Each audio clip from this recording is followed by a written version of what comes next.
Good evening.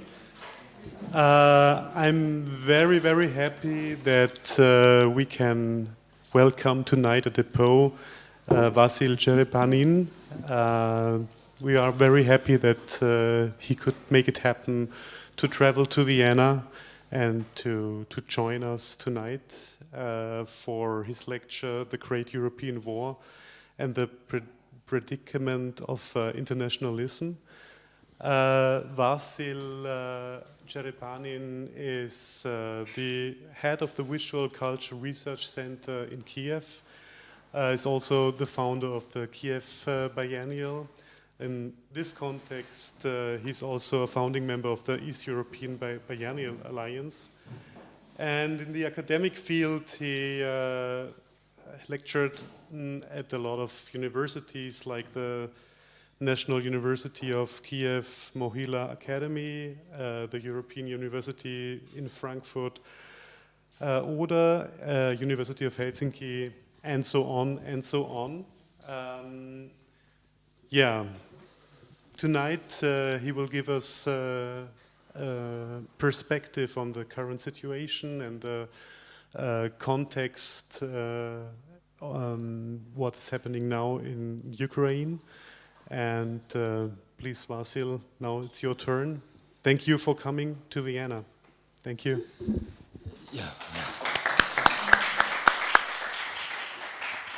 Yeah, thanks so much for this very kind introduction. I'm really super pleased and honored to have your kind attention tonight because I feel myself like being in a circle of friends. And first of all, of course, thanks so much to the Depot and to Dominic Portune for this kind invitation. I really appreciate a lot the opportunity to speak. Also because though I've been having pretty lots of events in the last 7 or 8 months, but at the same time I also sort of very much under pressure because each time I perceive it as potentially the last one. So I also have to choose each time what to speak about, right, in order to not to lose an opportunity, which is not just a given, but it's something very, very valuable. And also I have to thank as always to the Ukrainian military, right? Because without it, I wouldn't be simply able to come here and sit here. Perhaps, most probably, I wouldn't maybe even exist, and my country wouldn't exist, and but also the EU, in its current form at least, wouldn't exist, right? And most probably that at this moment of time, we, or rather you, here, instead of discussing what is to be done with staged and sham referenda in Kherson or Donetsk, you would be discussing what is to be done with the referenda in Chisinau's People's Republic, in Belostok People's Republic, Narva People's Republic, and so on. I think so. It's really my great, great privilege that I am here and I am able to speak physically, because there have been certain situations in which I was already thinking that I wouldn't be able to do so, because it's also very kind of a tense situation for being a speaker at the moment, right? Because I think it's also, while we talk today, it's very important to keep in mind that not just that this is a privilege for me, but also for all of us, for which Ukrainians pay just horrible, unthinkable price every day, just in this exact moment too. And this even imposes much bigger responsibility on me because I believe that actually this invasion in its current form itself was an international failure, right, of which we all are part of, and our respective countries too. So now it's even bigger responsibility in terms of the discourse or lexicon or language we use, so that this type of language that we try to apply to the current conditions will not fail, like international politics has fallen, unfortunately. In this sense, I'm also totally exposed in that regard, that this language and this narrative is sort of full of breaks, disruptions, and pauses. Pretty often it's about the impossibility to speak rather than ability to speak, right? So it's rather, I'm here rather not to share my thoughts, but rather to share my frustrations, to be honest, right? So it's not some polished, smooth discourse, but actually quite the opposite, because it's only the constant awareness of the ongoing atrocities, as I'm coming from the country which is experiencing filtration camps, right? Mass graves, mass killings, all these genocidal or quasi-genocidal attempts, right? So it's only this awareness that allows me to speak, because without that I wouldn't be able to speak simply, because I have to be, in order to speak about this, I have to be also kind of keep some type of fidelity to the truth. So I will be trying to do that. So this only allows to speak to you for me on the matter today. So what I'm going to do in this talk that Dominic so kindly introduced, I will try to, first of all, to describe in general the way how I am inclined to think of this war, how, in my view, it is to be characterized, what kind of features it has, at least at the moment, at this current stage. So I will also touch upon the ideologies or political postures which are involved, which are at stake of this full-scale war, and of course I will be trying to refer to the point how this war should be tackled internationally, right? I'm not, of course, representing whole Ukrainian perspective, but I'm rather speaking from my personal as well as institutional one. But all of this I will be more or less situating, so it's like what is now fashionable to call situated knowledge, right? In this kind of Hannah Arendt style sort of dichotomy of revolution and war, which is very much a kind of a Ukrainian fundamental experience, which in my political view, like defined the nature also of this war. So first of all, that as we all know, this war is being referred to in many ways, right? There are sort of many signifiers used to describe this war. Pretty often in the Western media, for instance, is just simply called war in Ukraine or Ukraine's war, which is of course totally wrong, and even the term Russo-Ukrainian war or the Russian-Ukrainian war I don't find pretty satisfied with.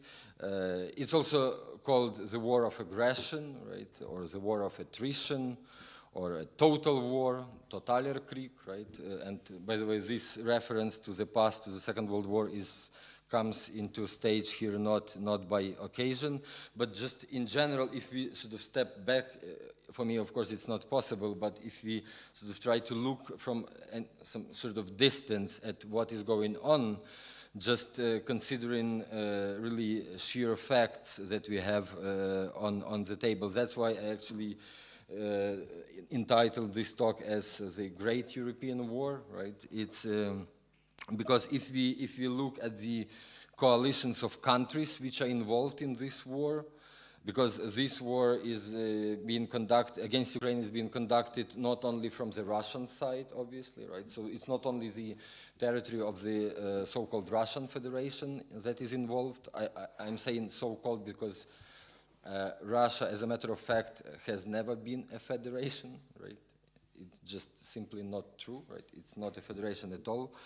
It has been always about rather imperial exploitation than about any kind of federation. But it's also about Belarus, right? From the territory of Belarus, which as a state currently doesn't exist. It's under military occupation of the Russian Federation. Also I have to say that I won't be using the term annexation, because historically it's not true. Because annexation, I would rather be using the term occupation, because annexation means that it's once and for all, forever, right? And it's just also historically not true. And by the way, it's also one of the, I believe, the European Union stupidities that was done from the EU side towards Belarus, that it was just surrendered to Lukashenko simply, right? And if you want a proof for that, just compare the military invasion that took place 8 years ago from the Russian side into Ukraine, right? In 2014, after the Maidan Revolution, and in February 2022. The basic difference is, of course, that Belarus wasn't occupied yet back then, right? So that also defined the very logic how this war developed at this stage, this year. Of course, it's very much about Syria, right? Because Syrian mercenaries are involved in this war at the moment. Now, of course, it's very much about Iran as well, as Iranian drones and instructors are present on the occupied territories of Ukraine. But it's also about so-called Transnistria, which is Russian-occupied part of Moldova, between Ukraine and Moldova. So on the other hand, we have in the so-called Rammstein format more than 53 or 54 countries involved on the militarily helping Ukraine. Right, so this war has been conducted on the 3 seas, in the Caspian Sea, right, from where the Russian troops launch their strikes and fighter jets that attack Ukraine. It's obviously, more than obviously, very much about the Black Sea region, right, which if even the war stops tomorrow, won't be the sea, which will be a kind of a dead sea for a decade as minimum, right, or so, because it's just even the demining process will take decades just to use it for simple civilian purposes, right? So, and the Black Sea region, of course, it involves Turkey, obviously, right? Romania, Moldova, Bulgaria, and it's very much about the Baltic Sea region. It's not just because the Baltic countries are under direct threat from Belarus, right? But also, if we think of, for instance, also of Scandinavian countries like Finland and Sweden, which have already joined NATO, right? So it's also a totally different scene that we have in front of our eyes. At the same time, obviously, this war has totally and forever redefined and rewritten the East European region as such, right? Really forever. So even from that point of view, it looks pretty much like a world war. So maybe it is a world war. Just the problem is that we don't know actually at the moment what kind of stage of this war we are at and what the continuation is going to entail and for how long.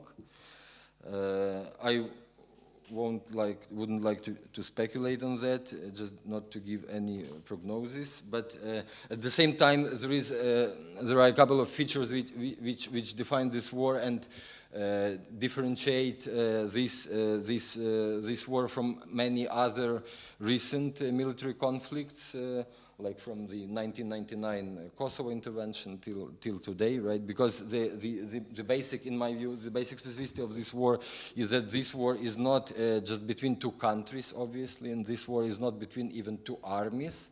And unlike Afghanistan or Iraq and so on. This war is not the war between the army and the insurgency, right? This war is rather the war of one country's military against the other country's people, which also, that's why exactly it's very much colonial and genocidal in its intention, and it's not by occasion that it is exactly museums and cultural sites are under direct bombardments deliberately, right? So this is, I think, something that sort of, especially Europe-wise, has not been considered properly in my view. But also, what strikes me in this regard is that this war, in spite of so many features, is very much old-fashioned or even outdated war. On both sides, I would say, because from the Russian aggressor's side, it's in spite of all these rhetorical, propagandistic wrapping, it's which constantly refers to the experiences of the Second World War. I will get back to that in a moment. But on a very practical, though I'm not a military expert at all, and I'm not pretending to be one, but on a very practical side of how things have been developing, this war is indeed very much like the First World War. Consider, for instance, all these stalemates, right, that the Russian troops have been experiencing so many times during the last half a year. These 1,000 miles long trenches. In general, the front line itself, how it looks, especially in the east of the occupied Ukraine, right? So practically, it's basically like endless field of corpses, right? So that's, I mean, even in terms of landscape or horizon that you have in this war, it's really like, especially in the context of this newly proclaimed mobilization in Russia, right? It's like really kind of a carpet of dead bodies, and the new ones are coming over and over and over. And basically, I sincerely believe that Erich Maria Remarque is the most fitting and actual writer for today. I think it was, it reminds me very much, I think it was from Three Comrades novel, when one of the main characters comes at the site which, after the war, which used to be a battlefield, and he sees like this green grass and trees around, right? But he remembers quite well that it was really this carpet of dead bodies, right? And this really kind of visual or mental juxtaposition just makes him collapse on sight immediately, right? And I think that that's actually what awaits us on a massive, just really unbelievable scale. We are just not aware of this. I mean, also in Ukraine, unfortunately. But also from the Ukrainian perspective, though, again, Ukrainian military has been conducting really pretty advanced and elaborated sort of smart tactics and so on, right? But it's also pretty much old-fashioned war in the very, again, practical sense, because on the everyday level, this war for Ukraine means deoccupation, which again, practically means that we are liberating our land, paying with people, right, lives. So people for land, it's kind of a very old-fashioned, sort of even pre-modern or pre-technological way of war making, especially if you like compare it with all those military conflicts that the West has been conducting throughout the 21st century, for instance, right? With this illusion of the so-called clean war and so on. So in this sense, it really puts us in like really pretty unprecedented conditions, because even this juxtaposition of the 21st century sort of military equipment with really kind of the beginning of the 20th century sort of type of military conduct is already a kind of a schizophrenia in itself, right? Especially if you are on the ground. But also I think in what is, in my view, also very important to stress within this framework is actually that there are, so as far as I can see at least, this war wouldn't be possible without without certain preconditions, right? Or I would rather say that that this war became possible because of several global emergencies which had been haunting, especially the West, for quite some time, so I would outline three of them: the military, the health, and the climate ones. So with regards to the first one, the military one, I of course here mean Afghanistan last year, right? This messy Western withdrawal and so rapid taking over the country by Taliban, right? And I think that without that, I already referred in some talks also in text about that. That is basically somehow in that moment I understood that Macron was right, that it's indeed about NATO's brain death, right? And without NATO being brain dead, this war wouldn't have happened, right? Because the Kremlin sensed it very well when conceiving this war, and unfortunately, it's also. It was so much catastrophic, not just because of this messy withdrawal, right? But it was also catastrophic because we actually observed in front of our eyes how the US has simply abandoned the whole society, which had been raised with their help for the last 20 years over there. Really the whole society, not just so-called civil society, but the whole new society that emerged, and it was just left aside and betrayed. And again, it's not about prognosis, but I think it's just the beginning, and Trump in particular, but also this is just the beginning for the much bigger turmoil in the US, and Ukraine is also very much dependent in terms of military help on that. The second emergency that I think contributed to the possibility to start this war was, of course, the pandemic emergency, right? The health emergency, and on two sides, right? On the one hand, is because of like really unprecedented global isolation and almost total lack of any kind of interconnection and interaction as such. But also what fits into this picture are all these talks about the Kremlin leaders' isolation, like this agent dictator who had been isolated for a long time and just lost any vision, though I don't think that he was changed during that time, but it's just that this kind of unprecedented distance in the sense that also in a very vulgar sense, like remember all these stupid long tables that he was like interacting with his counterparts and so on.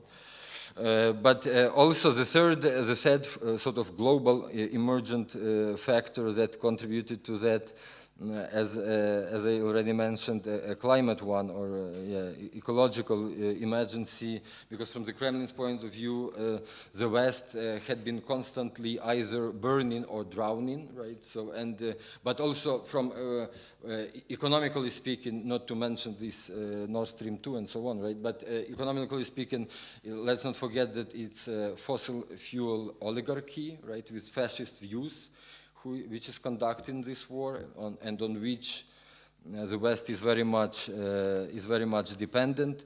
So in this sense, I think like if we really think of any kind of possible end to this atrocity, right? I think that these three factors have to come into consideration, right, in order to make it possible as such. But actually my main, in a way, point, as I already mentioned, is to situate this war as a kind of an opposition or in the dichotomy of revolution and war, right? This atrocity, dichotomy of revolution and war, as I already mentioned, because in spite of all these kind of rhetorics that we have been hearing from the Kremlin for so long, I think what we are dealing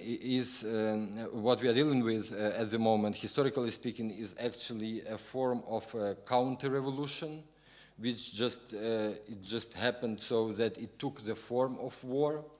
But in its essence, in order to understand this logic, without this counter-revolutionism, you don't understand. You won't be able to understand neither the Russian fascism nor the nature of this war, right? And the ideology that is driving it. And so in this sense, it's I'm of course in a way referring here to this famous phrase that is pretty often attributed, not rightly so, but almost precisely, to Walter Benjamin, right? That fascism comes after the failed revolution. He didn't say really that, but in general it fits what he wrote in that introduction, famous introduction on the matter. So it's really about very much counter-revolutionary nature, and in a way I think it also somehow was part or was inscribed in the bigger way, global wave, so to say, of counter-revolutionary attempts across the globe, right? Because Maidan as a revolution was also part of the global emancipative wave of social uprisings and political unrest, right? And actually, it's interesting enough that like some 10 years ago, we used to use the word occupation with regards to people occupying the center of the city, like Occupy Wall Street, right, or Indignados in Spain, or Arab Spring, for that matter, or Maidan really itself, like occupying Agora, right, for reclaiming the space for liberty and so on. And now, actually, this war is actually very much about occupation, but in a totally perverse, in the opposite sense, militarily occupying and annexing territories, right, and actually killing territories. So basically, this shift of the meaning in one word also shows the global shift, unfortunately, right, in my view, because if you keep this transnational perspective for analysis of the recent political developments of the last decade, right, you basically clearly see that all these revolutionary emancipative attempts have been substituted either with wars, Syria and Ukraine, Libya included, right, or with right-wing populism, authoritarianism, right. So it's so Trump, Brexit, Catalonia, right. In Germany, AfD instead of Willkommenskultur, right, and so on and so forth. So I think this is also part of this type of authoritarian, sort of counter-revolutionary, indeed, thinking, right, that it's actually one of the main lessons of the Maidan, right, that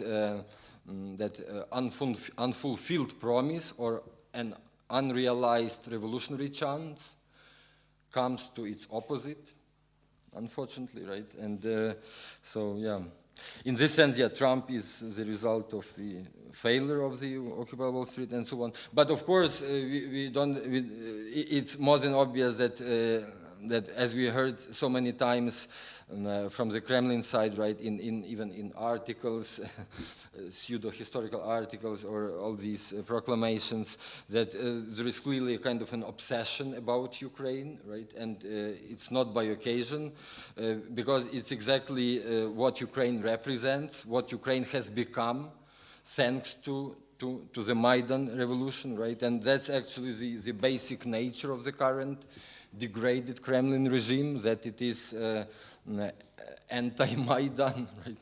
Anti-Ukraine. That's why the Kremlin leader has been constantly accusing Ukraine as being anti-Russia.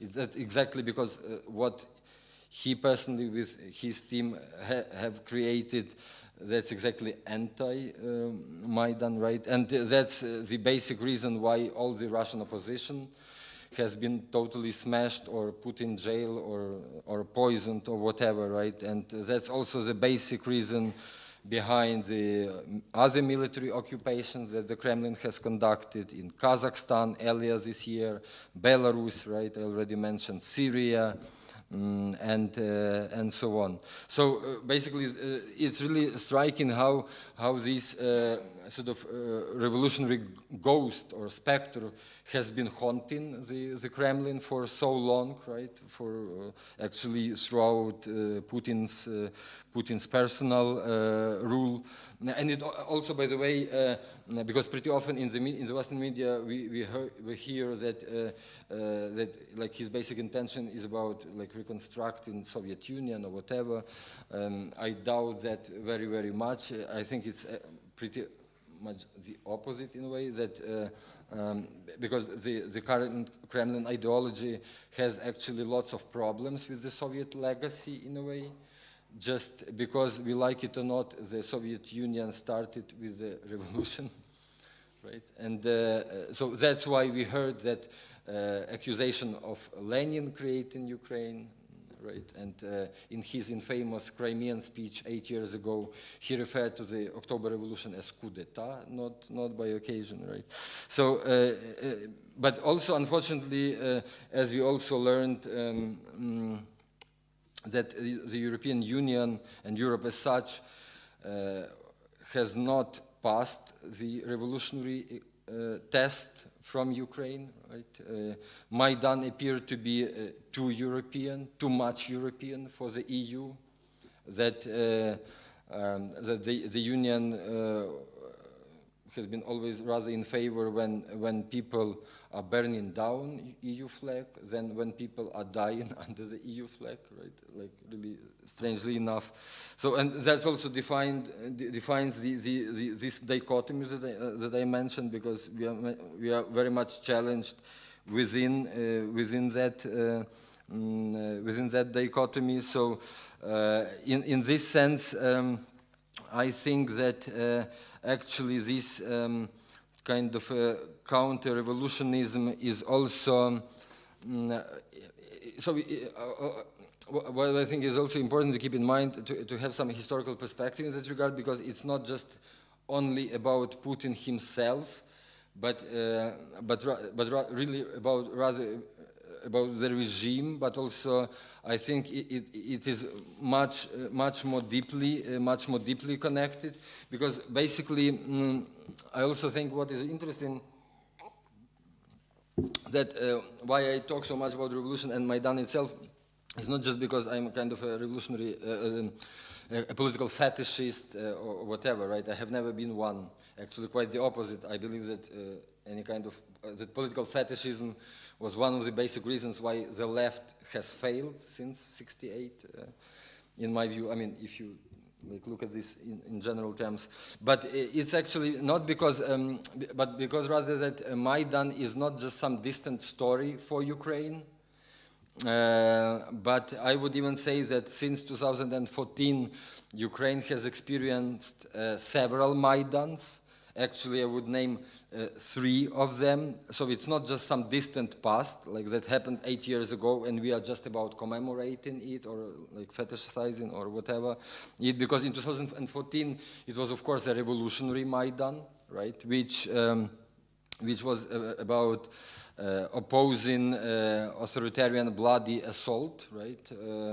It was basically people against the repressive state apparatus. But also in 2019 we had an electoral Maidan, presidential elections which brought to the presidency the person who was able to sustain the country in unbelievably critical moment, right?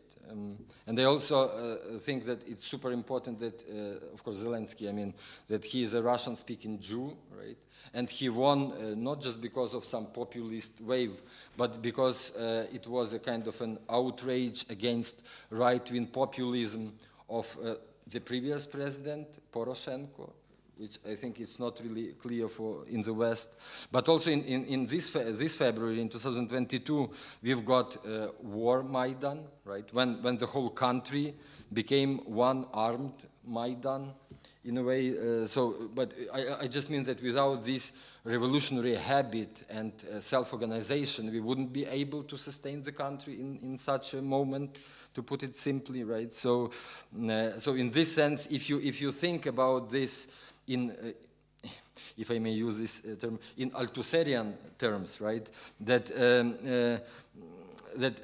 just if you have this kind of a comparison, that in 2014, Maidan was like people's power against the state, right? The repressive apparatus seized by an authoritarian criminal. And in 2022, Maidan became a kind of a people's power together with the state apparatus, right? And I think this is so much important, together with the army, with police, and so on and so forth, right? So it just indicates also how much the revolutionary change impacts the state and the modus operandi of the state, which I think is super important, right? Because, and that's also a very important lesson to be learned from this experience, especially for all those, not only in the post-Soviet space, but elsewhere too, who fear any kind of revolutionary unrest or whatever, right? So Ukraine approved this really very successfully, that revolutions can improve the state in a progressive way, surprisingly enough, right? So revolution does work. Revolution can be really a very successful remedy against authoritarianism. Consider other countries of the Eastern Europe, right? Hungary, Poland, and so on. So it's also, I think, really very kind of an institutionally speaking, and in terms of the state function, yeah, I think it's very important also to learn. Also from this angle, we can a bit differently perceive what happened in the Arab world after 2011, 2012, right, revolutionary developments.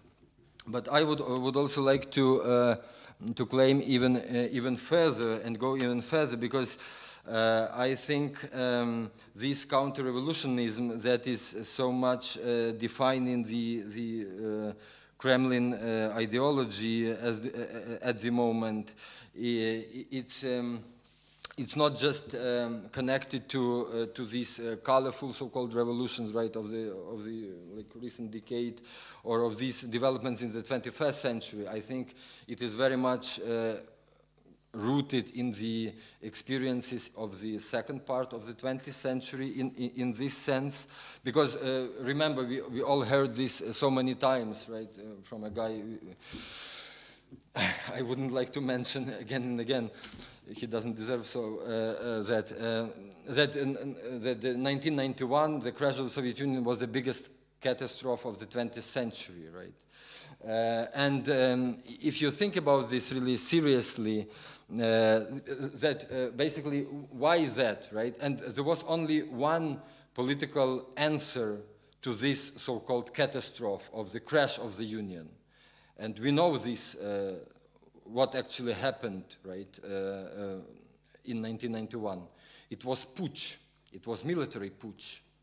The putsch which lost in 1991, but unfortunately which won because of the two Chechen wars, right, which won in 1999, when he as a KGB or FSB chief got to the presidency, was actually appointed at the president's office, right? So in this sense, Putinism is indeed a putschism, right? As if you think how to define this ideology, because what I think is really super important is that if you think what putsch is, it's not just, and why it happened as such, it's not just because those people were some hardcore communists, right? Or they were trying to defend some utopian dream that had been developed for many decades throughout the 20th century.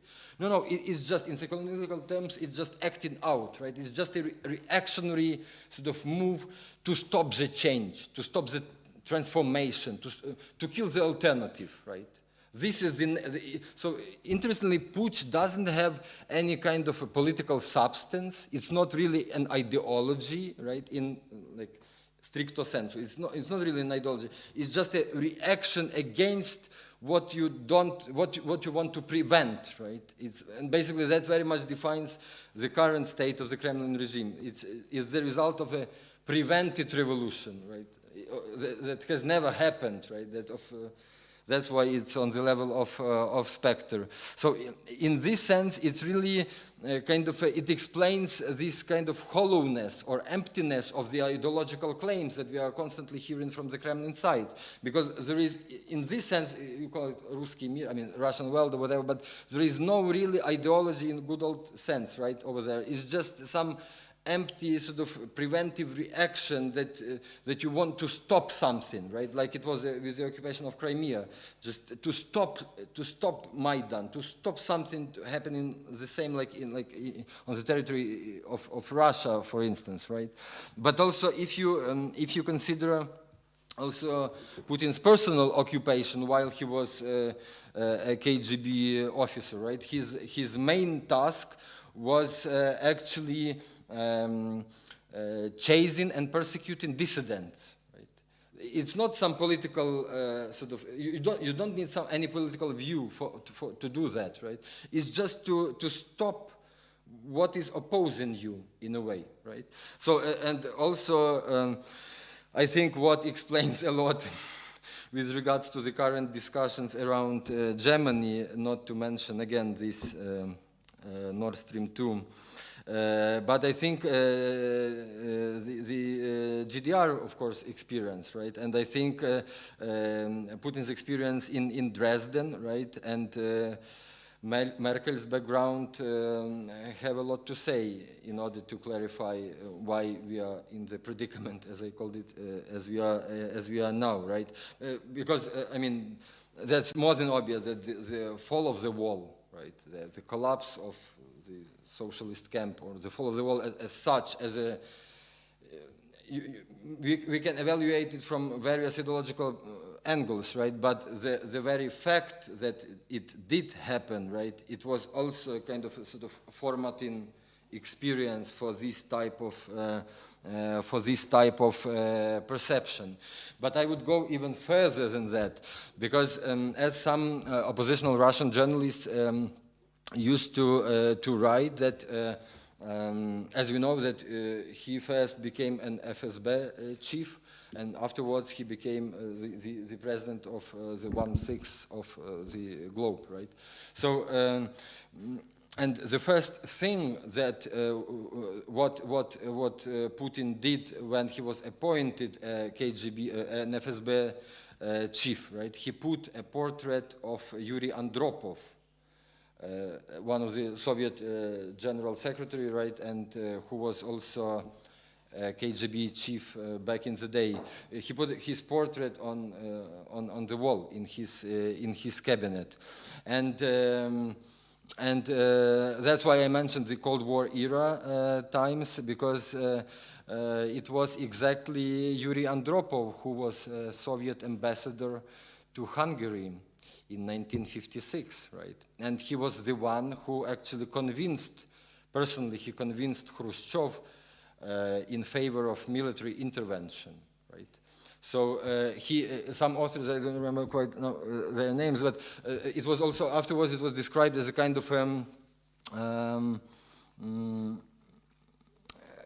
kind of a Hungarian complex. By the way, Andropov was called, now we have the head of the Russian military, Surovikin, who is called the butcher of Aleppo, right, for obvious reasons.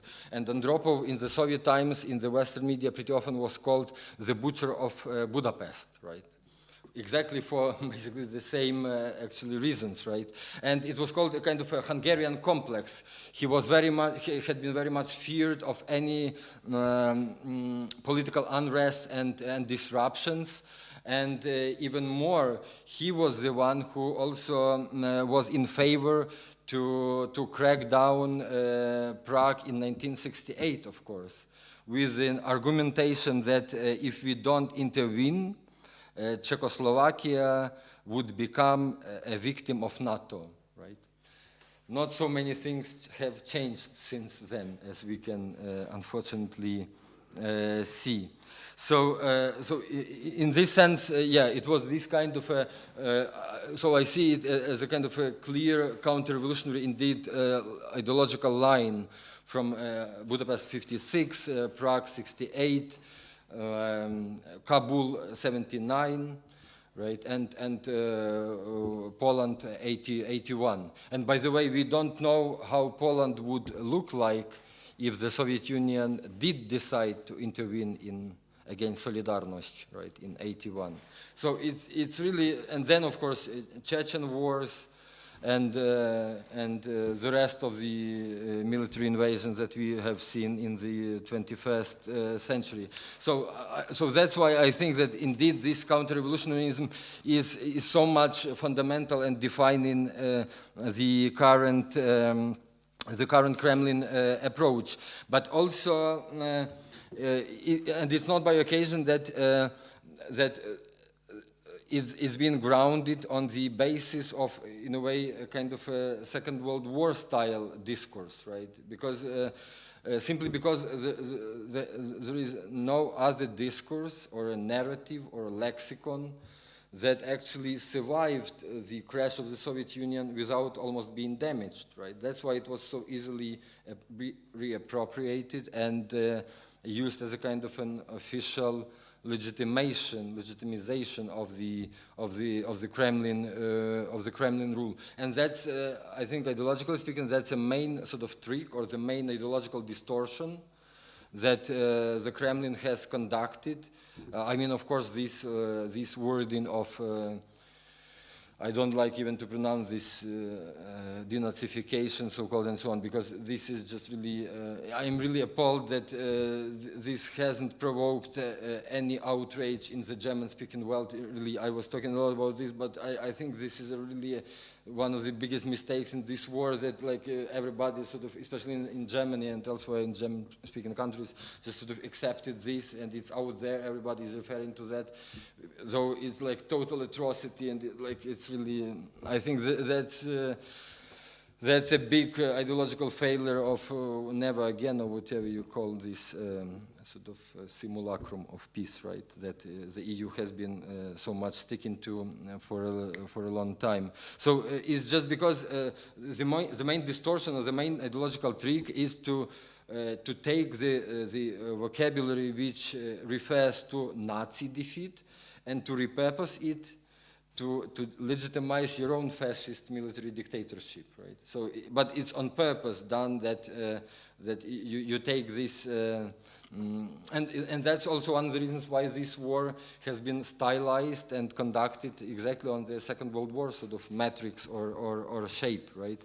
So I think in this sense we also see this kind of a reactionary nature, right, of fascistoid reactionary nature of this regime and of this ideological discourse, just without having any essence, right? It's just because what kind of essence is in the Russian world? There is, of course, no essence whatsoever over there. It's just you have globalization, we are anti-global, right? You have human rights, we have the rights of Russian-speaking compatriots, right?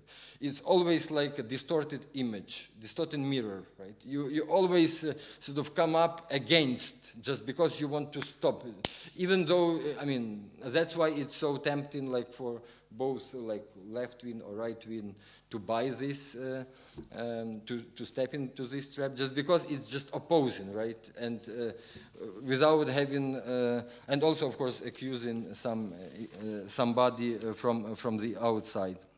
But I also think like that in terms of Europe, that I think it's exactly this kind of post-colonial or maybe even neo-colonial legacy that made Europe so vulnerable and so much incapable to respond to this atrocity. Because I mean, perhaps this institution included, right? I don't really know, but I mean, I can hardly find any cultural institution in the EU that hasn't been doing anything connected to decoloniality. It's really like an institutional fashion already, and everybody is doing something about that, and perhaps rightly so, right? But what I find really like striking, that usually this decolonial discourse in many, especially Western European countries, has been so much nationalized that it's really pretty often is just about digging something from the past and being totally unable to recognize colonialism in the present, just next to your nose, just on the same continent even, right? It's really, I think, also kind of strange, because, and this is also a kind of an ideological trap, as for me, because like that,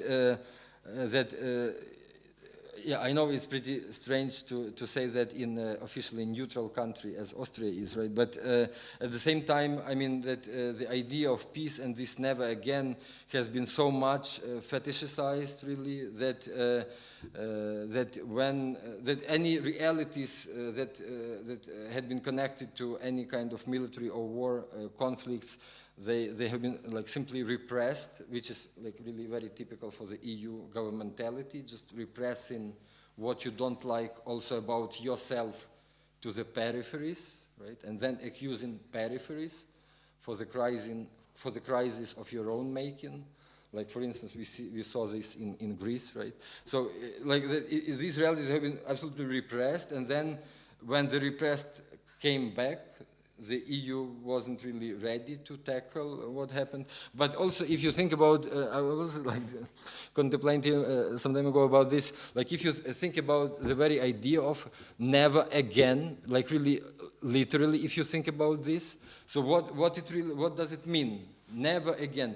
If it's never again, if the war never again, it means that it's just impossible because it's unimaginable. But the war might be somewhere elsewhere, right? Somewhere there. Like, yeah, so the unbearable is over there, but not here, because it's never again, right? If it's a basic principle, so it cannot be here, just simply cannot, right? And that's kind of a self-fulfilling prophecy in a bad sense, I would say.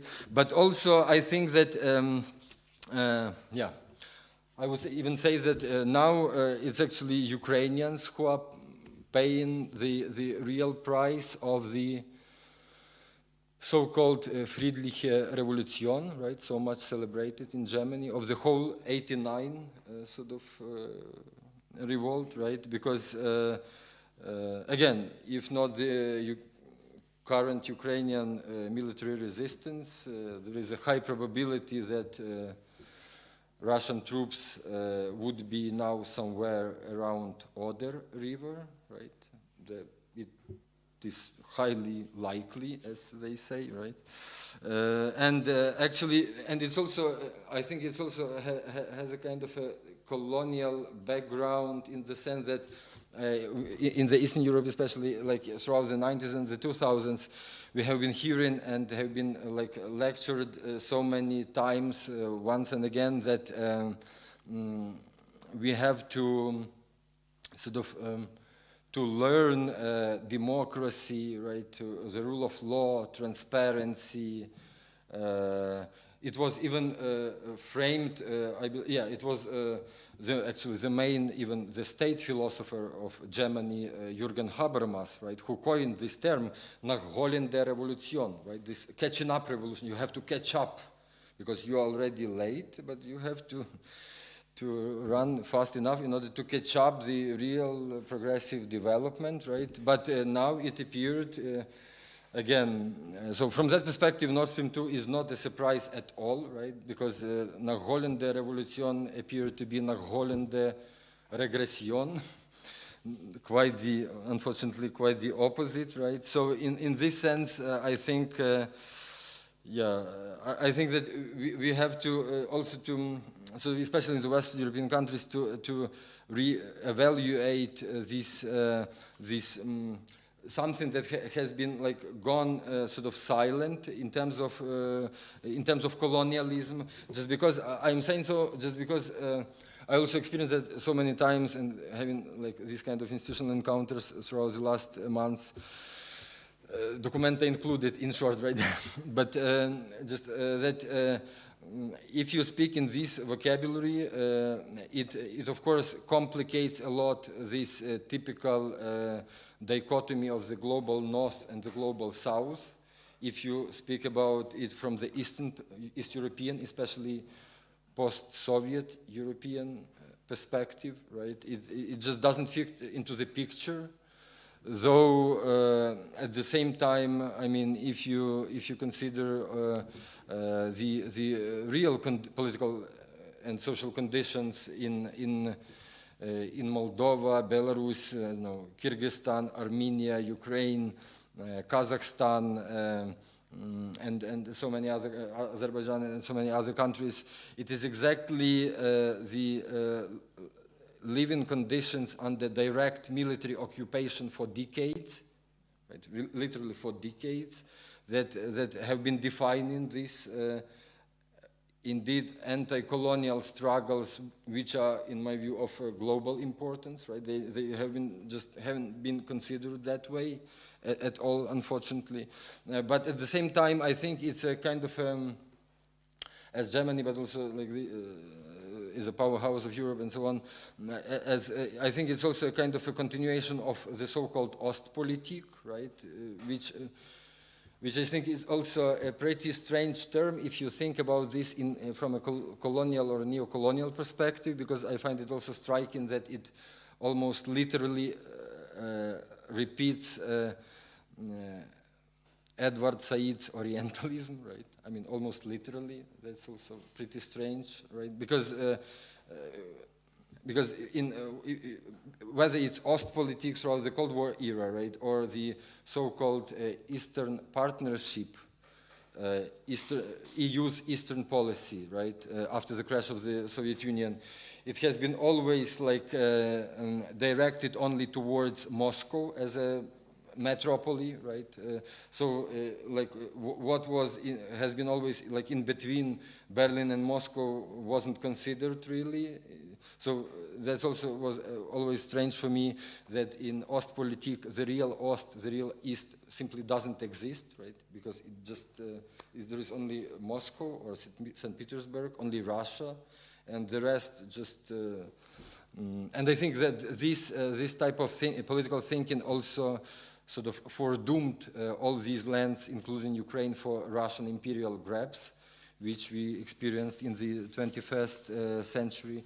So this brings me, to wrap it up, brings me to, in a way, to revolution again, because I think we, again, maybe we are not there yet, but I think that the process of a kind of a domino effect has already started, even before this full-scale invasion, really very unfortunately, because I think that's the biggest tragedy for Europe, and I think we even cannot imagine how destructive this is gonna to be for European democracy in principle, I think, right? That actually all the European countries before the invasion simply agreed, knowing everything in advance, right, or being informed in advance, they simply agreed in advance that another European country could be occupied and deprived of its institutions, sovereignty, and we would go along with it, right? Like in 2014, for instance, or like in 2008. So I think that the very premise of this type is already a catastrophe, and is just developing with us in front of our eyes. And I think that in this case, the basic lesson in this regard that I think hasn't been learned from Maidan itself is actually the lesson of violence, right? Which I think, in general, I would say that I really honestly believe that this is the most really fundamental, the most important concept and phenomenon in political theory, in ideology, in personal life. I mean, in general, I think that this is really something that we have to start with, like at political science departments or whatever. And that's the biggest challenge, of course. So that's why today when we hear in the media or from the respective publics the word pacifism, right, covered with like fears of nuclear threats or blackmail or non-escalation and so on, it just simply is of course totally not connected to any kind of realistic peacemaking, right? It's just a symptom or a sign that we are not capable to approach the situation, right? That we don't have instruments to assess this situation. It's more or less like when we use the word crisis, right? It simply means that we don't have even conceptual instruments to understand what is going on, right? That's why we use this kind of ersatz term, substitutes, right? The same with this so-called pacifism, right? It has nothing to do with any kind of peace, again, right? Because there used to be a militant pacifism, very much the leftist tradition, and so on and so forth. So I won't go deep into that, right? But I think that in this sense, I am a bit like reflecting this famous sort of tradition that, again, above mentioned, Benjamin was trying to develop in response to Carl Schmitt's ideas about the state of exception and violence applied within the state of exception, right? What he called revolutionary violence, right? And that's basically the main lesson of Maidan, right? That's basically the secret of this, why Maidan has won at the end, right? It was just disrupted by the military occupation from the Russian side. But locally, within the country, it has won as a political phenomenon and so on. It was exactly because of violence, of course. Because, of course, a bit paraphrasing what Benjamin used to write, but that the main feature of, because the problem with violence is that basically it's also the main method of the authoritarian right-wingers and of fascism, right, that use violence as a basic method. It's a constant method of any kind of fascist politics, right? But in order to differentiate that, the features which define that violence is not just justified, but is indeed revolutionary, is that it is applied in proper place and proper time. Right? That's basically the rule not only for revolutionary political violence, but also for any kind of political action at all. Right? Maybe even not only political, but for any kind of action. Proper place and proper time, right? So in this sense, if Maidan protesters didn't respond with violence to the atrocity of the heavily armed police or the state repressive apparatus, right, it would provoke much bigger violence afterwards. Right? So we can also a bit consider like what happened in Belarus 2 years ago, right? So I'm not saying that it was proper time and proper place, but I just mean that it's also kind of the situation, if you want to stop the atrocity which is upcoming, right? You have to take responsibility, of course, and the risk to apply violence in order to stop much bigger violence. Because if you don't apply, it will inevitably come. right? So, and as we can see, this is totally opposite to the logic of the so-called non-escalation, going step by step, that the so-called collective West or the EU is currently sticking to in this war, right? Not to provoke, not to go too far, and so on. So in this sense, I think that there should be, so, okay, I will say like this, and really here I will finish, that I am sure that some type of direct military intervention will occur, right? But the question rather today is whether it's going to be on the territory of Ukraine or outside Ukraine, right? So, and if it's the latter case, if it proliferates, because if it's not stopped there, it of course will proliferate elsewhere. So if it proliferates, then I'm of course sort of addressing this to the EU or to the collective West. They will unavoidably have to answer militarily, right? But then if it's elsewhere, maybe even on the EU territory, then they shouldn't be surprised again, like in 2008 or 2014 or in February this year, or like after blowing up the Nord Stream 2, right? Saying, ich weiß nicht, was soll es bedeuten, dass ich so traurig bin. I think that's a true anthem of the EU. Thank you so much.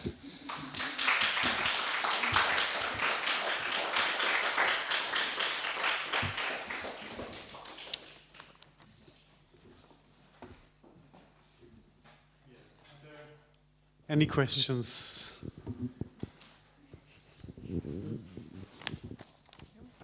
Was I first? Or, okay. Thank you very much for your insights. Дуже дякую. I have two questions. The first one is what you just said about proliferation. Because you also mentioned that Putin is obsessed with Ukraine. And, you know, at the same time that the conflict would proliferate to like Narva and the rest of Eastern Europe. And it does sound a bit contradictory. And I agree with you, but sort of I'm struggling to explain this contradiction to myself and to, you know, people from further west who are still, even after everything, often calling Eastern Europeans, you know, paranoid and Russophobic for like talking about this threat coming from Russia all the time. So what arguments would you give kind of to justify this? And the second question is because you're being described as a leftist, one of the leading leftist Ukrainian thinkers. And, you know, personally, for me, the Western left is the biggest disappointment of this war. It is because I would, before 24th of February, I would also kind of call myself leftist, but now, you know, yesterday, 30 Democrats in the US, they signed this letter to Biden that asking him to drastically reconsider Ukraine's strategy and, you know, talk over the head of Ukraine with Putin directly and so on. And it was signed, among others, even by AOC, which I would kind of look up to before and think as some sort of role model or so. And now I just feel completely betrayed. And it's the same thing in Europe that, you know, that like, short of Orban, the most destabilizing discourse and policies towards Ukraine within Europe, they were coming not from the far right, but from the far left. So basically, what do we do about the far left, and how do we drag them back to our side, so to say, and, you know, stand united and not divided? Is it a failure on our part that like we're not explaining it in the right terms or so? Or in the right understandable frames, or is it just internal politics and we cannot do anything about it? And yeah, thank you. Yeah, thanks so much. These are two very challenging questions. But I'm not sure whether you mentioned this as a compliment or not. Okay, but I don't actually see this as a kind of a contradiction, because basically for the Kremlin, Ukraine was just, it was not the starting point, right? But it was just the really existing successful alternative, which worked out, which did work out, right? That unlike many other post-Soviet countries. So just having basically Maidan was so far the last European revolution in this sense, right? It was really successful, and in Ukraine, revolutionary speaking, yeah, it's the most revolutionary country in Europe. It has won all the times. Well, Ukraine without Kuzma was not really that case, right? But also it was a kind of a preparatory mode for the so-called Orange Revolution of 2004. But I just think that basically if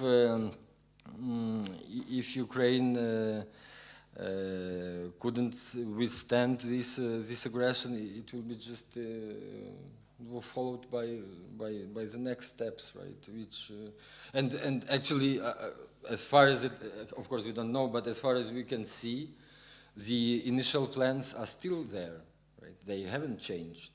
It's just it didn't work out as it was supposed to with Kyiv and with Ukraine. But I mean, with regards to Moldova or to Baltic states, it's still there. I mean, now there is no, of course, border. There is no sort of Baltic-Belarusian border, right? There is only Baltic-Russian border. And again, it's not any kind of prognosis or making predictions, but I think that's one of the questions. Is again very practical. Is what do you do if, or rather not if, as we sort of can suspect, when the nuclear missiles are moved to Belarus? I'm sure that the EU will still keep like guessing, is he bluffing or not? Like this kind of. But the problem is like with the 24th of February, right? That the problem is always there, that you either act ahead, not knowing really what happens, or you are too late. Because, I mean, if the first missile strikes the territory, it already means that it's too late, right? Then it's just, I mean, that's already, you are there. So, but you never know, that's the problem. And I think that's somehow, there is something wrong inside this United Europe, that it cannot, it's just incapable to act otherwise, right? But as for the Western left, you know, again, I'm, as I said, I'm not a fetishist, so thank you for your assessment of sort of my background. But I think that first of all, it's also, there is another fashionable word, West-plaining, right? That perhaps may explain this phenomenon with the Western left. I basically think that these people. I mean, be it Alexander Kluge or, I don't know, Chomsky or whoever, right? That they are so much obsessed with the West themselves that they really cannot even imagine that there might be something different apart from what they have been used to so much. And also, to be honest, I also been to a couple of these kind of situations with some sort of counterparts from at least who consider themselves as being leftist, who sort of were kind of demanding from you that you have to explain something to them so that they can understand. I think it's actually, to be honest, politically speaking, it's a humiliating experience. I am not sticking to that at all. I don't think I'm in a position to explain somebody that I exist, or you know, or that if somebody is incapable to assess some situation that is unfamiliar for him or her, I don't think that it should come on the on our shoulders, so to say, to do that, right? Because actually, I don't think that what is now considered as being left side of the political spectrum is going to survive at all, to be honest. And well, as we have experienced in the previous world wars, I basically think that what, of course, we don't know when, but what will perhaps appear as a kind of political or whatever spectrum sometime after will be hardly recognizable from today's perspective. So I won't be so much worried about that, to be honest.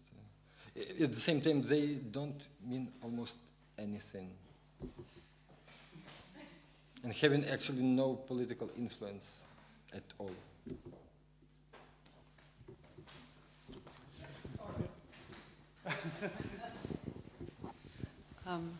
Thank you, Vasyl, for your analysis. I liked it a lot. And just a remark on Andropov. Too bad that Putin's terms in office is not also similar to Andropov's, because I think it was only 2 years. I think he was poisoned or what. No. But what I wanted to say... Because of kidney, something with his kidney.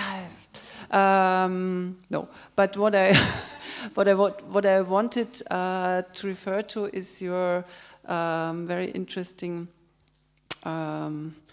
talk about the aspects of the war being referring more to the First World War or the Second World War and what is contemporary on it. And what I also what I think is stunning that this very moment Zelensky's "I don't need a ride, I need ammunition" sentence, that this was, I don't know if I'm right, but this was more or less the heroic moment in this kind of even First World War type of situation, where indeed the EU and the collective West couldn't turn the head anymore like they did in 2014, etc. But yeah, otherwise, if he would have left maybe and would have get asylum in wherever, then Russians would be maybe already here, I don't know. So I think this was a very crucial moment where this war was not very contemporary, maybe, what is contemporary, but what I find, and this is my question now, is stunning, is this temporality at the moment. What I see for the very first time, I haven't seen that in Afghanistan, in Syria, in nowhere on the planet, that we are now, there are conferences organized to reconstruct, rebuild Ukraine already at the same time where everybody says this war might take 3 more years, yeah, or no idea when even Crimea is liberated, but we have already donors conferences on reconstruction, which is on one hand cool because it shows more or less Russia, you are doomed, but we will reconstruct them, and this is a very strong signal, and I like it a lot, so really very personally. At the same time, how does it fit in this colonial discourse that already Western donors are gathering, bringing much needed subventions, and what does this also mean for a reconstructed democratic Ukraine, where you for sure want to prevent that another bunch of people earn from these subventions and money and create a new whatever, maybe not oligarch system, but who profits then and who does this in a proper way? Yeah, they call it also a Marshall Plan, indeed. Yeah. So very interesting that this is happening at the same time where still the country is destroyed completely. Yeah. Yeah, that's an interesting question. Thank you, because actually I kind of also feel ambiguous in that regard, but I think it's also not the way you and I feel towards that, but also it's the characteristic of the situation itself, right? This ambiguity, I would say, and this also temporality that you rightly so mentioned. So I think that this kind of Marshall Plan is definitely so much to date, right? And some is absolutely needed, and but I just think that it also from this kind of, I don't think it's very much connected to any kind of colonial approach. I think it rather reflects this sort of split between the economic and political, and for that matter military logic that the EU in general is sticking to, right? That the EU usually comes there when it's about money, right? So I would like to have the same sort of pacing with regards to political and military approaches as they have with the economy, right? I also think that this split is characteristic for the EU, for the West itself, right? What is usually called globalization is just that politics is left aside, and that's why we have. That's exactly the reason why the EU has been haunted by right-wing populism, yeah, one could say. But also, I think that it's maybe from a psychological point of view, in a way that I think it's also kind of a desire or a fantasy to jump over the atrocity, because it's so much painful that you cannot really approach it, really. So it would be so nice that we would be only talking about how to rebuild, to reconstruct, right, and to help. The EU usually very much likes to help and very much appreciated, of course. But I think on itself, right, that's a kind of an also, because it rather, for me, it rather shows how much shocked they have been, right, that they just cannot really directly assess the situation and involve in it, right? So that's why it's a kind of rationalized way to approach Ukraine through reconstruction, though it's in reality, of course, it's very much needed. Yeah. Thank you very much for your speech and for your work in general. And I have some questions. The first one is, on the one hand, you spoke about this colonial legacy. On the other hand, when you speak about precondition of war, it was about military,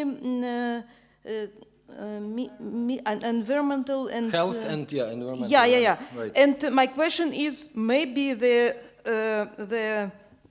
must-war precondition is colonial one, and colonial in the sense not only about so-called post-Soviet space, but about this Western world in different parts, and if we speak about Europe and USA as well, we had in this time of pandemic such signs of this post-colonial, neo-colonial new thinking on understanding of the situation.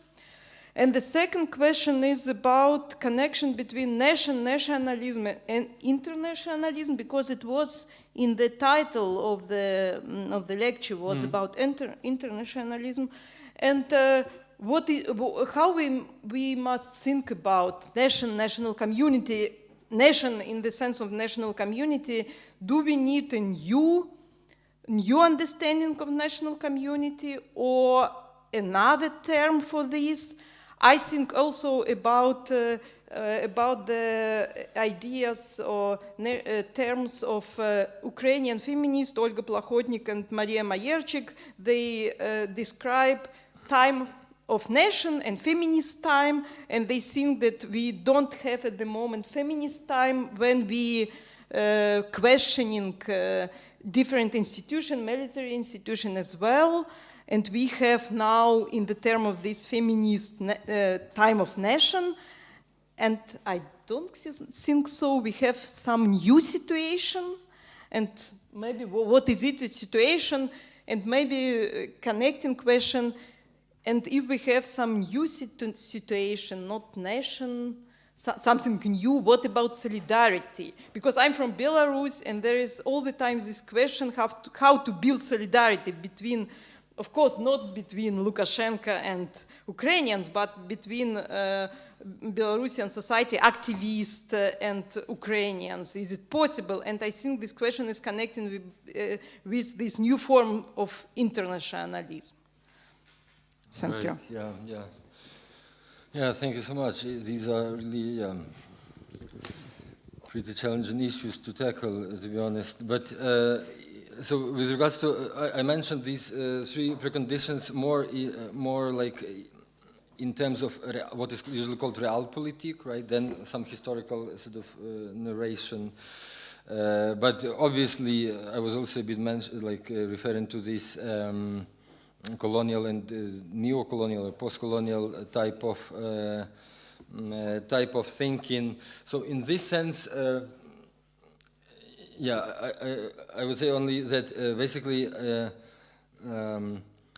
I basically believe that in spite of all these hollow Kremlin claims about Russia as a kind of a separate Asian or whatever civilization, right? I think that Russian fascism is very much European fascism, right? And that's perhaps the most problematic thing, right? This is maybe very much European, like in its origins and its type of thinking is just yeah, on a different part of the continent. But at the same time, I wouldn't like to be in this situation, like blaming all the Western colonialism to sort of preparing the conditions to making this war happen and possible. I don't think that, which is pretty often, I have to say, the case with many Russian, currently Russian thinkers, curators and artists and so on. I don't think that the strategy to universalize is successful at all. I think it's quite the opposite. I think this kind of a tendency of blaming the whole world or the whole colonial history for that, or the whole West, is just a way to avoid direct responsibility, right? Because this war is not just because of Western colonialism, right? This war is Russia's mirror, right? Exactly. Bucha is Russia's mirror, not because everybody got crazy in the world because of colonialism and so on, right?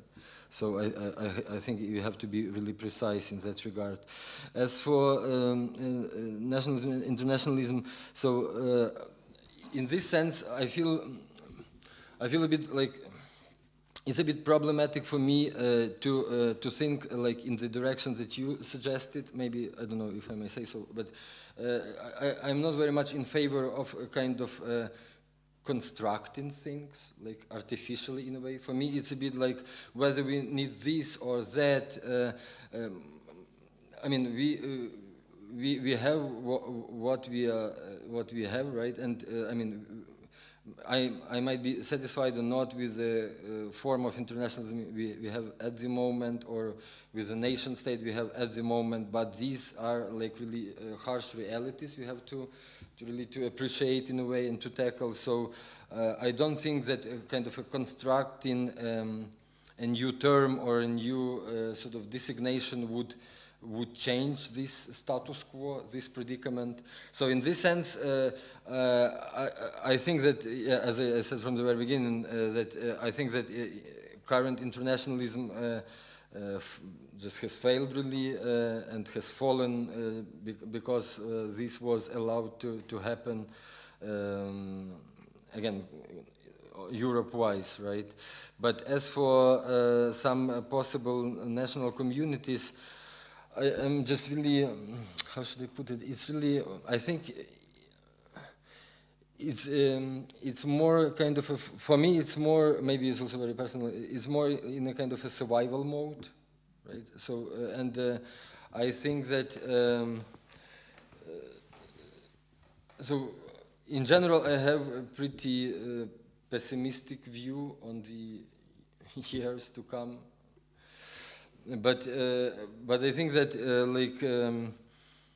that funny enough, I mean, or interestingly or surprisingly even enough, even if you consider like some nationalists in Ukraine or even in Belarus for that matter, perhaps I don't know so much as you do, of course. I think that it's also interestingly enough that this war, as it was launched and based on the fascist views and fascist genocidal fantasies and claims and unfortunately practices, right? That it somehow transformed structurally the place in the political spectrum of the far right, even, or of the nationalists, right? So that actually whatever they believe, structurally, internationally, actually speaking, they are on the anti-fascist side, right? Though they may still think of themselves as being nationals or whoever, right? So I think it's also kind of not just because of the way we construct things, but also because how structures change, right? So in this sense, I'm kind of it reminds me of this famous Lacanian answer to the 68 revolt, right? That people are just asking for a new master. So I mean, it's rather how the structure shifts, right? Then what, like, how we imagine ourselves in it. So yeah, that's as far as I can go here. Yeah, thank you.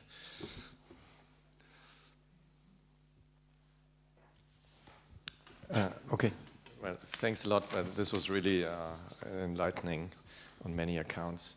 I was just thinking about what a catastrophe like this allows you to learn also, because you realize that you know something which you knew all along but didn't know you knew it, you know? So it's something that passes from subconscious knowledge to clear knowledge, as it were. I mean, of course, you knew that the NATO is brain dead. You knew that the EU is incapable of acting in any serious way, and so on. You knew all these things. You knew that again, it's the United States, you know, which has to save Europe's ass, you know, once again in history, you know, because the Europeans are not able to do it, you know. So you knew that all before, and then, you know, you realize it, how true it always was. And therefore, I was just wanting to come back to this first question. I mean, even if you said that the left is not going to survive anyway, so it doesn't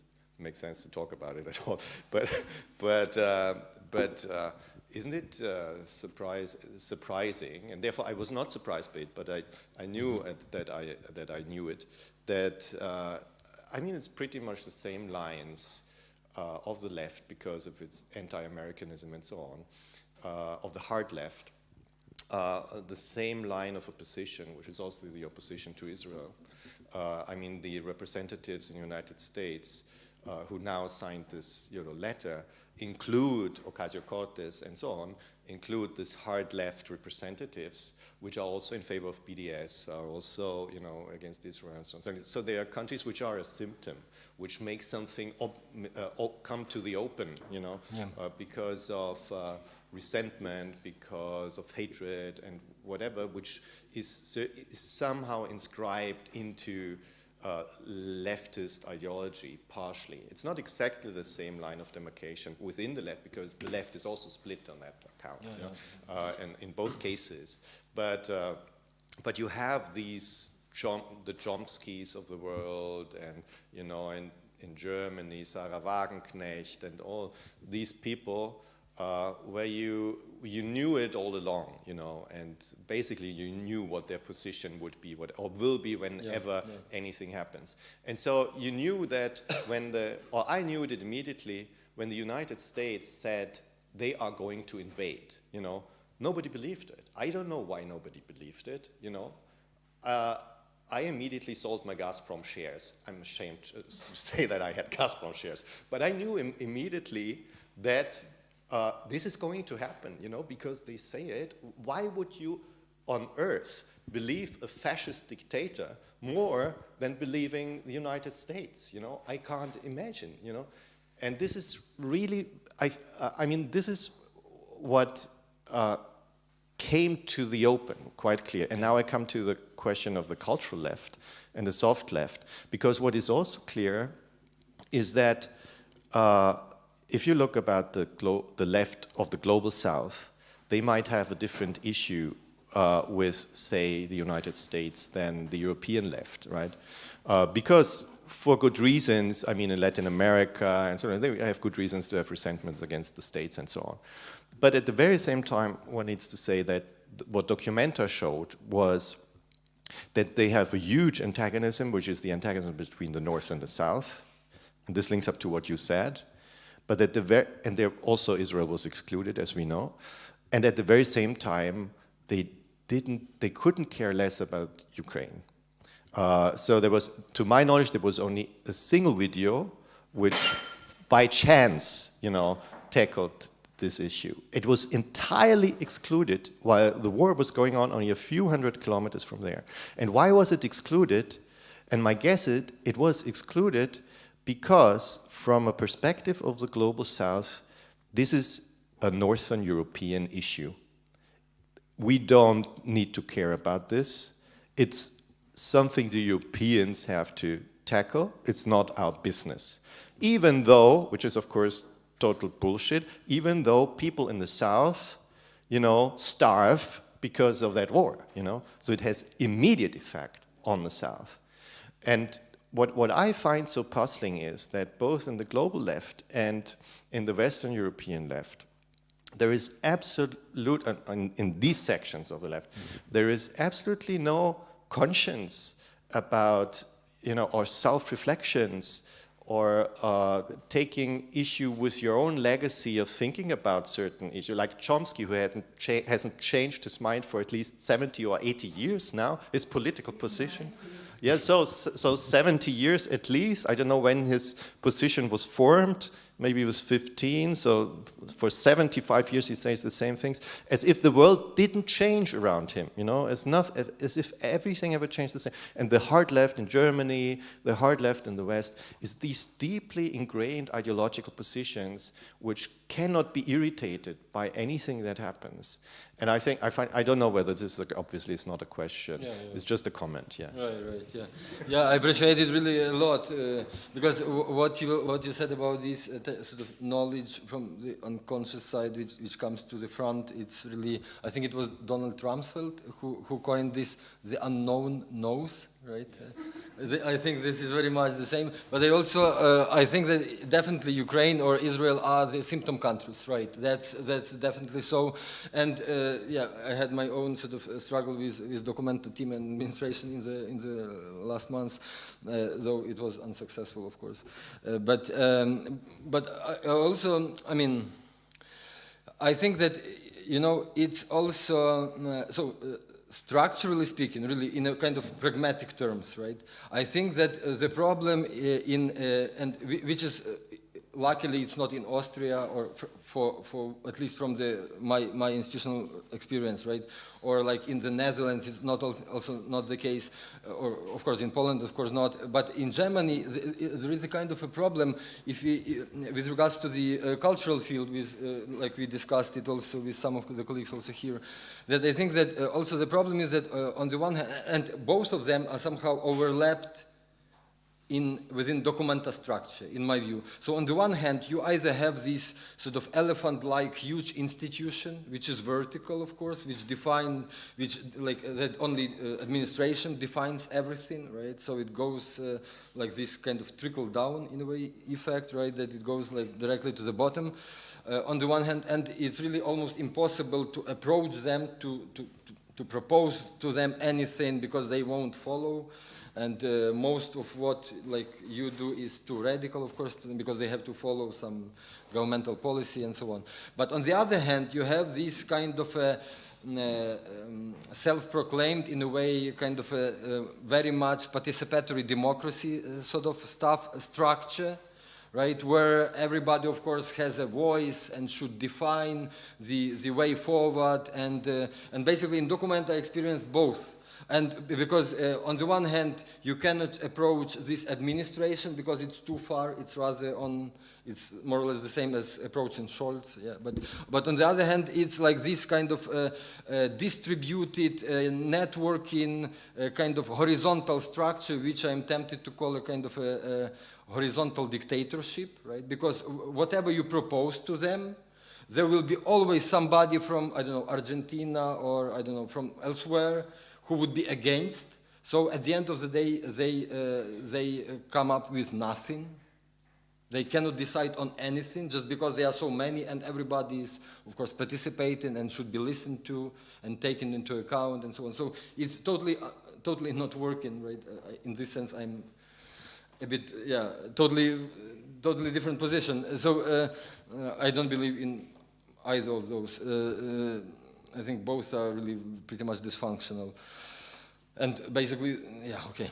So, and in this sense, but also politically and ideologically speaking, I also found it really kind of interesting that it appeared that Ukraine was sort of repressed, but Israel, though it was excluded, but it appeared that anti-Semitism is a structural problem for Germany.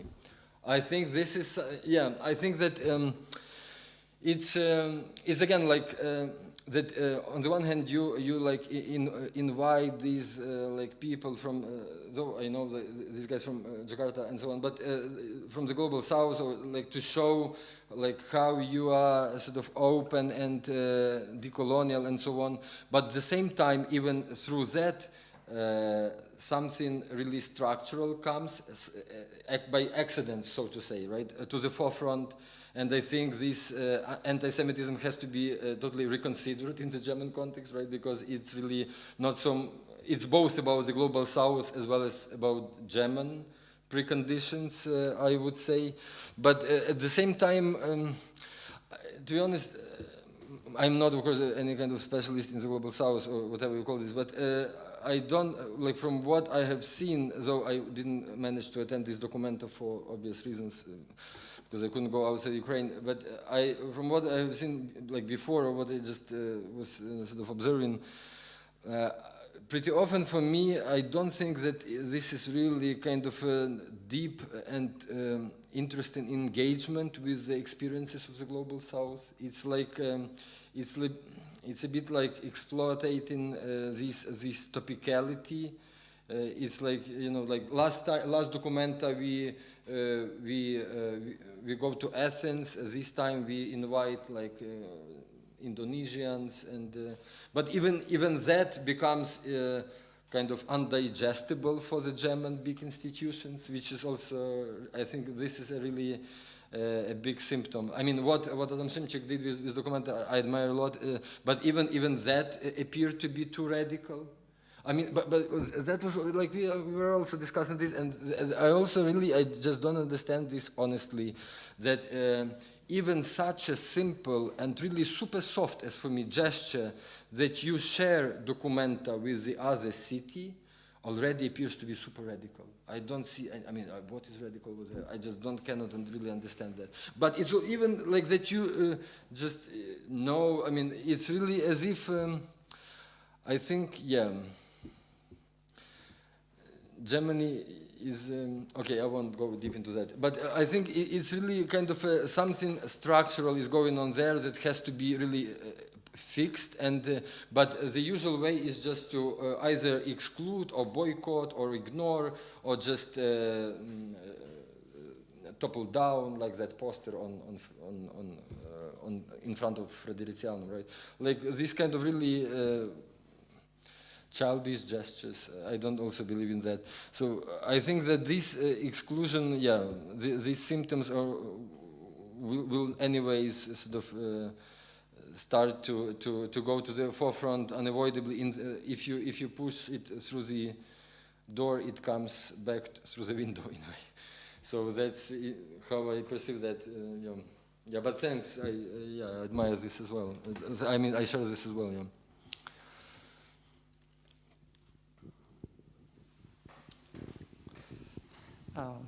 Thank you very much for your talk and your stance throughout the years. As you know, I come from Poland, and I agree with many of your points. But when you said that, that provocatively, that the most European element now in Russian politics is its fascism, that it's actually the European element of it, I'm not quite satisfied. So what I mean is that strategically, we probably should use this term still to illuminate Europe that this is something horrifying, to put it in a human terms. But I think that in some cases, it's actually worse. Not in terms of numbers, not in terms of competing with the Holocaust. And then I need a local knowledge, which might be offensive for the Western academia, and even might sound prejudiced and racist and so on.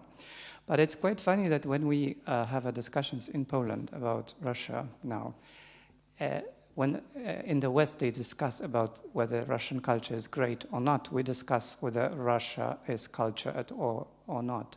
Because when you look at how they treat the bodies, the human bodies and burials, and that there is certain kind of a denial of being remembered and having a place in the world as your grave. That's something really radical for me. When they, it reminds me of Hannah Arendt and those holes of oblivion that someone is creating a non-existence, your eternal non-existence. So then I'm reminded by the remarks of Adam Mickiewicz, and then reworked by, let's say, historian and anthropologist Felix Konieczny, who said that Russia was actually built on the fallen Mongolian Empire, and it recreated itself as Russia as we know it through Ivan the Terrible, as actually absorbing and learning from this Mongolian Empire, which was based on terror and extermination of people.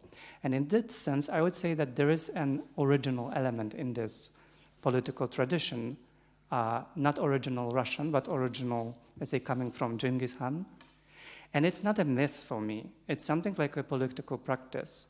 So do you think that we also, on the academic level, we need this local embedded knowledge, obviously provided with all scrutiny and carefulness in order not to shock the Western academia too much, but in order to contraband our own views on Russia, and not only to call it fascist, because for me it's not enough. Yeah, I see. Yeah, thank you. I see. Indeed, what you mean. So I have to admit just that I'm not a historian at all, right? I'm coming from the cultural studies background. So in this sense, I just also to use this opportunity to promote Timothy Snyder is being conducting really a great course on the Ukraine and in general regional history for that matter, and I think like his assessments are really like very straight to the point, right? So I understand this kind of Mongolian sort of background and the way how the Moscow state had been formed and so on. It's just and this treatment of bodies. It's just, I'm also, because there is also a tendency, my doubts here are that there is a kind of a tendency also to, in Ukraine, but also outside, like to portray this war and this military conflict, like since 2014 or like since February this year, as if it had been going like for centuries. And at the same time, I have a problem here because it really sort of it doesn't take into account the current efforts as if it has been like for centuries and like eternal. So I'm not really into this kind of meta politics, right? I don't believe very much, to be honest, in that. But also in very practical terms. We have, like, let's take a look at the, for instance, if you even take a look at the difference between the first Chechen war and the second Chechen war. Also, it just, you reminded me with regards to treating the bodies of the dead soldiers. I think that's pretty obvious how huge difference that was. And I just think that this kind of neglection, or how should I put it, like this kind of self-humiliation in a way, or just in general humiliation of the environment of this, of the Umwelt, right, of the world around you, is also the result of the political developments. I don't think that there are kind of historical rules that define that, right? So I mean, like in the mid-90s, like Brenner or other Russian artists or artistic activists, art activists, right? They were like throwing leaflets in the churches against the war, and look at them now, right? So I don't think that it's because of some historical fate that they were sort of had been foredoomed to that. I just think that, unfortunately, we are dealing not only with the fascist state in Russia, but also with the fascist society. And it also, I think, one of the effects of that is basically, or one of the reasons was that the society that has or had lost its chance, not only for revolution, but also for any change, and very unfortunately, agreed with this loss, right? and accepted and interiorized this loss. And I think that this has really a super deteriorating kind of effect on the mental and also societal, political level. And also, yeah, let's not underestimate as well the intention for, indeed, for self-humiliation or for self-harm. As we are in the city of Freud, I am tempted to also to refer to that as well, to what is used to be called death drive, right? I mean, Brexit or what happened in Italy or Trump, there's a huge tendency worldwide, I mean, for like self-harming, right?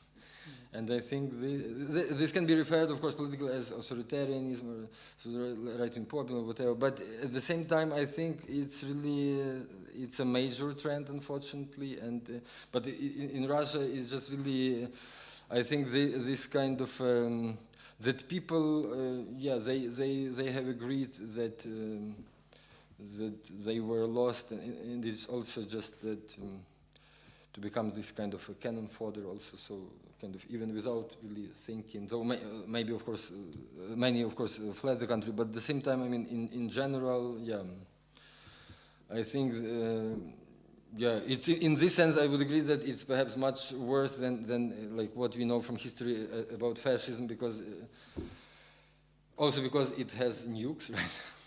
But also that it's so huge and. Yeah, and actually, yeah, I think we are just at the beginning. Thank you for this answer, because yeah, definitely if we put the purely mythological frame, so exactly what you said, we cannot see Maidan, we cannot see Ukrainian soldiers fighting for us.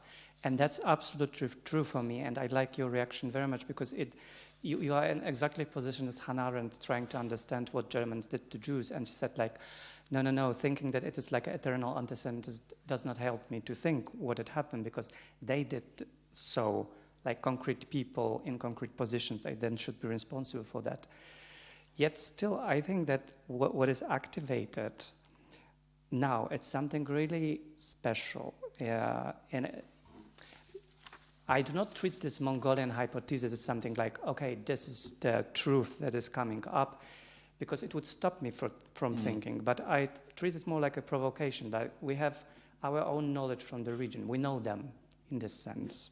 So let's produce our own theories, our own views, and not to use those labels, which are also useful, but they have certain limitations. So I will just give one example. For me, it's not about nukes. For me, what is really shocking in Russian violence, yes, it is elements of self-humiliation, not giving respect to the dead. That's also very unhuman. But as far as I think about the whole process, the Germans were not in denial that they are going to destroy the Jews, where they are destroying. They were probably not advertising it everywhere in the world, but at the same time, they were not denying that. And Russians are actually denying that they're killing people. That's something new. That's something different. That's something special about them. And they are very cynical, and what for me is condensed, what they are doing is they are inflicting pain, and they are having delight in that. And this delight is the ultimate, and this is Yurko Prohashko's observation, by the way, when he was asked, do we as Ukrainians have a specific literary view on, I don't know, human beings, our own, Russians have Dostoevsky, and he said, we also thought a lot through our literature about evil, and what we see as a distant from the Russians, that we never got this Dostoevsky point of being like delighted about evil. And that's probably what is happening here. Yeah, well, I think that if you compare, though, of course, I mean, political, historical comparisons never work fully, right? That's more than obvious. So in this sense, I think, as it was really described by so many historians, that it's just Germans really were claiming this atrocity against Jews just because it was a kind of official part of their ideology, that the very existence of Jews was a kind of a wrong thing about this world in a way, right? That they, if they are eliminated, then the world would be like we think it should be, right? So, but in the Kremlin case, in the Russian case, they are constantly changing because of this empty, hollowed reactionary nature of their ideology that I tried to describe a bit, right? That, like, for them, like, Ukrainians are like Russians, or they don't exist, or they are not fully Russians, and so it constantly changes. But you think, you know, I would just, yeah, because it's already maybe just taking too much time. I would just say, what when you were like asking and what you were describing about the being delighted about evil and inflicting pain, I just really remembered these. I believe it was Golda Meir, by the way, born in Kyiv, right? Who used to say that Germans will never excuse us Auschwitz. And I think that Russians will never excuse us Ukrainians Bucha. This is a problem. I would say so, yeah. And this is, yeah, I mean, this is just for my grandchildren to be solved.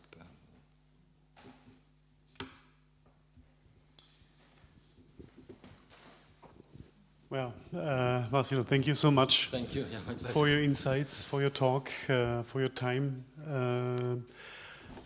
Yeah. So let's come to the official end. But of course, here in the we can switch to the bar. Thanks so much again, Dominique. Thank you. Thank you. My pleasure. Yeah.